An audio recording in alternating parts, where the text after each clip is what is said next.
একজন মানুষ 7 বছর নিজের নাম ভুলে গিয়েছিলেন, নিজের ছেলের মুখ ভুলে গিয়েছিলেন, এমনকি নিজের পরিচয় লুকিয়ে ফেলেছিলেন।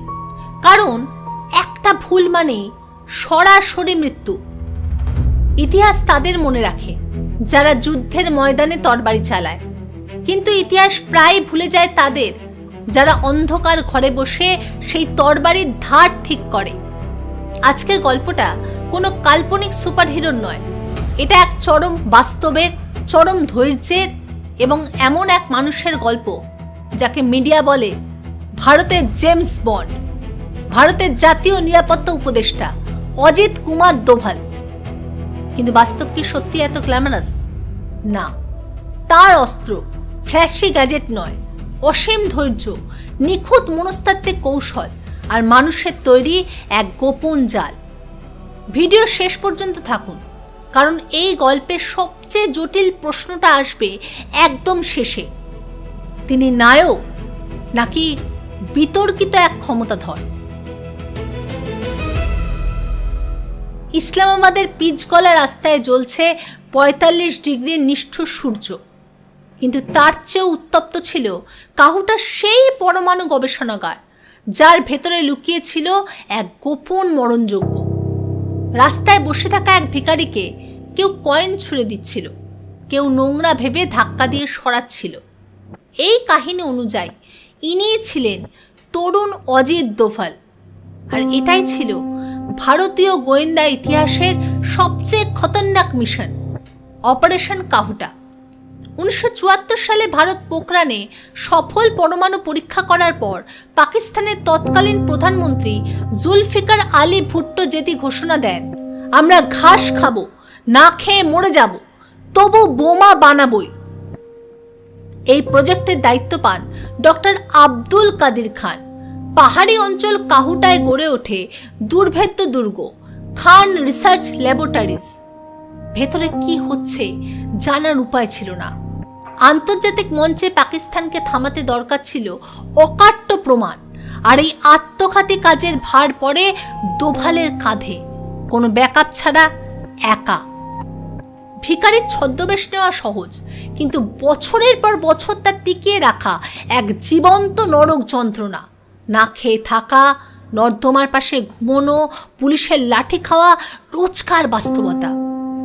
শুধু উর্দু শেখাই যথেষ্ট ছিল না, শিখতে হয়েছিল ইসলামাবাদের গলির নিজস্ব টান। ল্যাবের আশেপাশে অচেনা কাউকে দেখলেই আইএসআই তুলে নিয়ে টর্চার করত। তাই প্রথম 6 মাস তিনি শুধু দূর থেকে এলাকার প্যাটার্ন মুখস্থ করেন। 1 বছর, 2 বছর, 3 বছর কেটে যায়। ততদিনে তিনি চিনে ফেলেছেন প্রতিটি বিজ্ঞানীর মুখ, অভ্যাস। কিন্তু আসল জিনিস, ইউরেনিয়ামের নিশ্চিত প্রমাণ তখনও অধরা।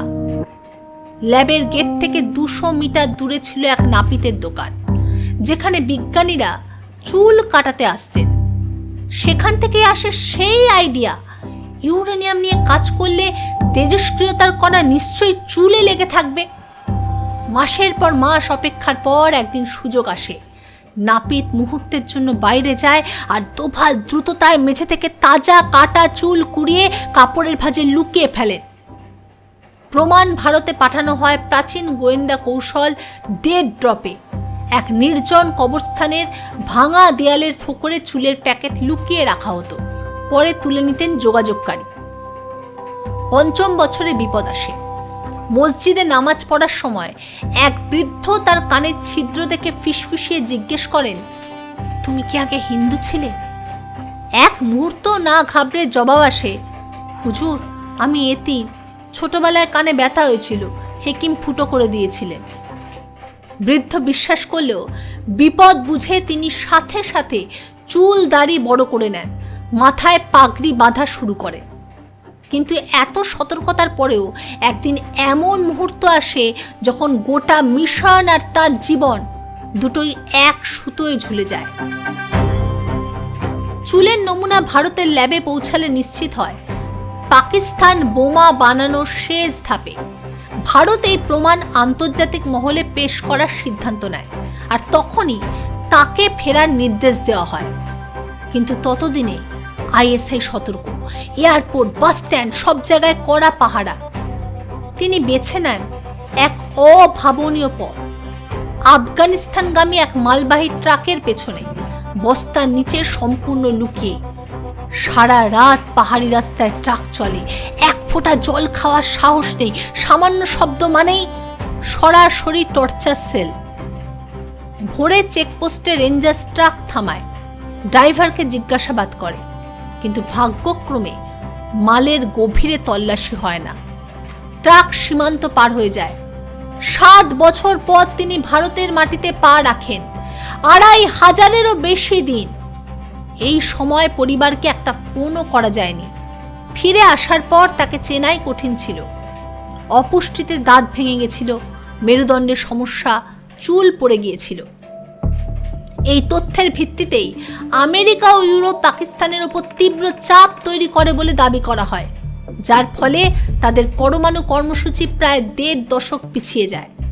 এরপরে গোয়েন্দা মহলে তার নাম ছড়ায় সুপার স্পাই হিসাবে। কিন্তু এটা তো শুধু শুরু। দশকের পর দশক পরে যখন তিনি ক্ষমতার সবচেয়ে উঁচু চেয়ারে বসেন, তখনও তিনি তার পুরনো স্টাইল ছাড়েননি। সময় বদলেছে। সেই ভিখারি আজ সাউথ ব্লকের সবচেয়ে শক্তিশালী চেয়ারে, জাতীয় নিরাপত্তা উপদেষ্টা। কিন্তু কাজের ধরন বদলায়নি। কোভিডের কিছু আগে একটি সংবেদনশীল অঞ্চলের চুরুমার বাজারে হঠাৎ সন্দেহজন মানুষের আনাগোনা বাড়ে। রিপোর্ট বলছিল বড়সড় আত্মঘাতী হামলার ছক কষা হচ্ছে। সাধারণ কর্মকর্তা হলে সেখানে সেনা পাঠাতেন, কিন্তু তিনি নিজের পরিচয় লুকিয়ে সোজা গিয়ে বসেন এলাকার এক চায়ের দোকানে, কোনো কনভয়, কোনো বডিগার্ড ছাড়াই। চায়ের কাপে চুমুক দিতে দিতে শুধু শুনছিলেন। কারণ গোয়েন্দাগিরি মানে শুধু প্রশ্ন করা নয়, সঠিক সময় চুপ থেকে বোঝা। সেখানে তিনি লক্ষ্য করেন এক অস্থির যুবককে। মনস্তাত্ত্বিক এমন এক চাল চাললেন যে যুবকটি তাকে নিজের লোক ভেবে বসে এবং উগরে দেয়, আজ রাতেই এক নির্দিষ্ট স্থানে রক্তক্ষয়ী হামলা হতে চলেছে। তথ্য লোকাল কন্ট্যাক্টের মাধ্যমে ভেরিফাই করে সেই রাতে স্পেশাল ফোর্স পাঠানো হয়। রেড সফল, বড় বিপর্যয় এড়ানো যায়। বিশ্লেষকরা বলেন, তিনি ল্যাপটপের স্ক্রিনে বসে অর্ডার দিলে তথ্যের নির্ভুলতা এভাবে যাচাই করা হতো না। হিউম্যান ইন্টেলিজেন্সের কোনো বিকল্প নেই। কিন্তু চায়ের দোকান তো ছোট গল্প। যখন দেশ সরাসরি আক্রান্ত হয়, সীমান্ত পারের লঞ্চ প্যাড থেকে বড়সড় অনুপ্রবেশের প্রস্তুতির খবর আসে। শুধু খবরের ভিত্তিতে পদক্ষেপ নেওয়া যায় না, শুরু হয় multi layer verification, local informant, satellite image, drone footage, সব এক বিন্দুতে মেলানো হয়। প্রচলিত বিবরণ অনুযায়ী দোভাল ও তার কোর টিম দিনের পর দিন ঘুমাননি, প্রতিটি ইমেজ নিজের চোখে পরীক্ষা করেছেন। উড়ি হামলার পর এভাবেই তৈরি হয় ভারতের বিখ্যাত সার্জিক্যাল স্ট্রাইকের ব্লু প্রিন্ট। বিদ্যুৎবেগী, সীমিত লক্ষ্য, বেসামরিক ক্ষয়ক্ষতিহীন। অপারেশন সফল হলে বিশ্বমঞ্চে বার্তা যায়, ভারত আর শুধু মার খাওয়ার দেশ নয়। এতক্ষণ যা শুনলেন তা রোমাঞ্চকর, কিন্তু প্রশ্ন থেকেই যায়, এই ক্ষমতার পেছনে কি কোনো মূল্য চোকাতে হয়? মুদ্রার দুটো পিঠ থাকে। গোয়েন্দা দুনিয়ারও একটা অন্ধকার দিক আছে। কেন সবকিছু গোপনীয়তার আড়ালে থাকবে? তার বহু অপারেশন নিয়ে আন্তর্জাতিক মহলে ও মানবাধিকার সংগঠনগুলোর মধ্যে তীব্র বিতর্ক আছে। সমালোচকদের মতে আন্তর্জাতিক আইন উপেক্ষা করে কাজ করার এই সংস্কৃতি গণতান্ত্রিক প্রতিষ্ঠানগুলোকে দুর্বল করে।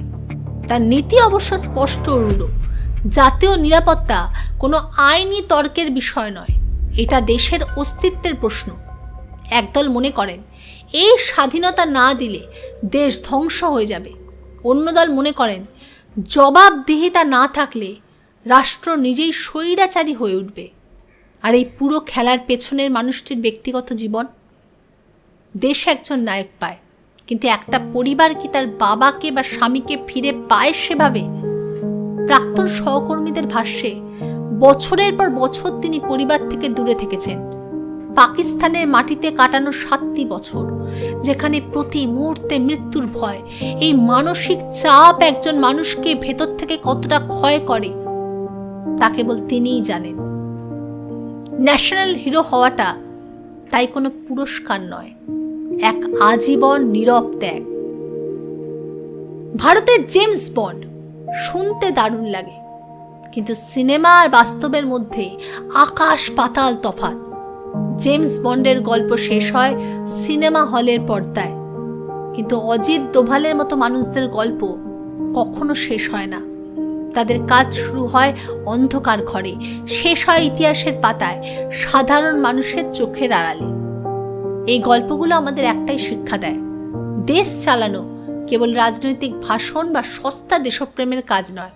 এর জন্য প্রয়োজন চরম বুদ্ধিমত্তা, কঠোর বাস্তববাদ আর এমন সিদ্ধান্ত নেওয়ার ক্ষমতা যা সাধারণ মানুষ নিতে ভয় পায়। তিনি নায়ক নাকি বিতর্কিত এক ক্ষমতাধর, সেই বিচার সময়ের হাতেই ছেড়ে দেওয়া ভালো। কিন্তু একটা কথা নিশ্চিত, তিনি ভারতকে এমন এক জায়গায় নিয়ে গেছেন যেখান থেকে আর পেছনে ফেরার পথ নেই। আমি সংগ্রামিকা। এই গল্পটা আপনার কেমন লাগলো কমেন্টে জানান। ভিডিওটা ভালো লাগলে লাইক করুন, বন্ধুদের সাথে শেয়ার করুন। আরও এমন রহস্যময় ডকুমেন্টারি স্টোরির জন্য চ্যানেলটা এখনই সাবস্ক্রাইব করে রাখুন। দেখা হচ্ছে পরের ভিডিওতে। ভালো থাকবেন। ধন্যবাদ।